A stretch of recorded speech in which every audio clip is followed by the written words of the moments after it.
Hello खदाड खाऊ, कसे आहात तुम्ही? आज मी तुम्हाला दाखवणार आहे तिळगुळ वडी कशी बनवायची.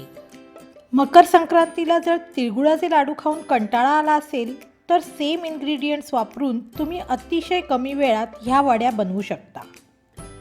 यासाठी 100 ग्रॅम चिकीचा गूळ आणि 150 ग्रॅम साधा गूळ घेतला आहे.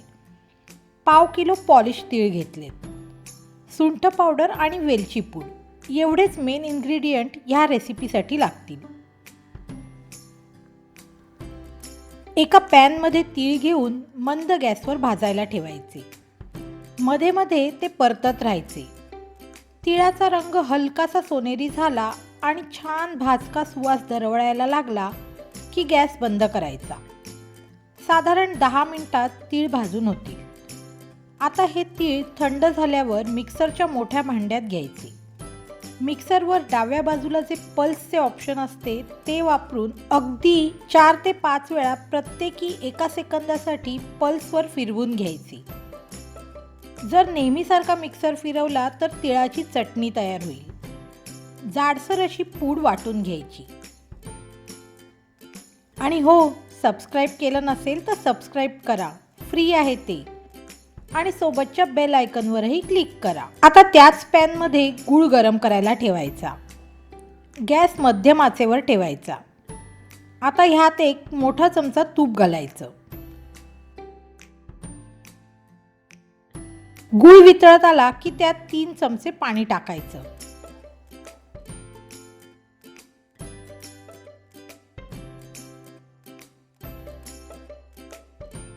गूळ वितळून छोटे छोटे बुडबुडे दिसायला लागले की त्यात सुंठ पावडर आणि वेलची पावडर टाकायची. आता सगळ्या भाजलेल्या तिळाची पूड टाकायची. एकदा सगळं मिक्स करायचं. गॅस बंद करायचा.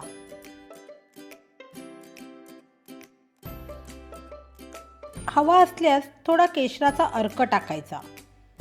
त्यामुळे वड्यांना छान पिवळा केशरी रंग येतो. आता पुढची क्रिया अजिबात वेळ न दवडता करायची.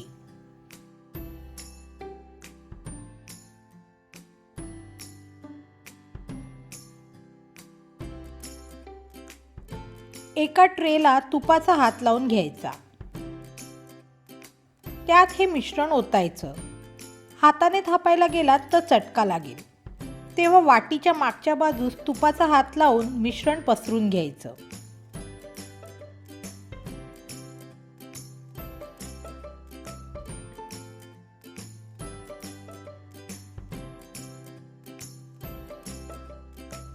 आता एका लेव्हलमध्ये करण्यासाठी लाटण्याला तुपाचा हात लावून घ्यायचा.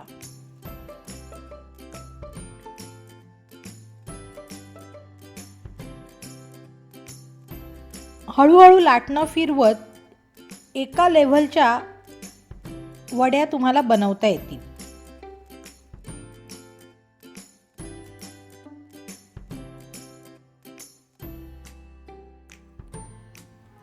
आता वरून थोडेसे ड्रायफ्रुट्सचे काप लावून परत एकदा लाटणं फिरवून घ्यायचं.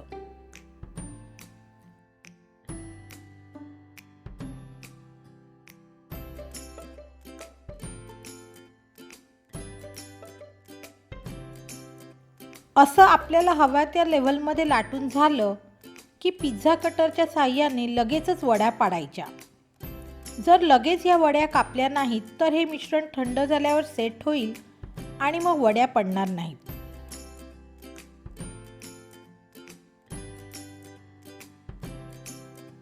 दहा मिनिटांनी काविलथ्याच्या साहाय्याने ह्या वड्या काढून वेगळ्या करायच्या. आहे की नाही सोपी रेसिपी? तुम्हाला जर ही रेसिपी आवडली असेल तर लाईक करा, शेअर करा आणि तुमच्या प्रतिक्रिया मला नक्की कळवा. धन्यवाद.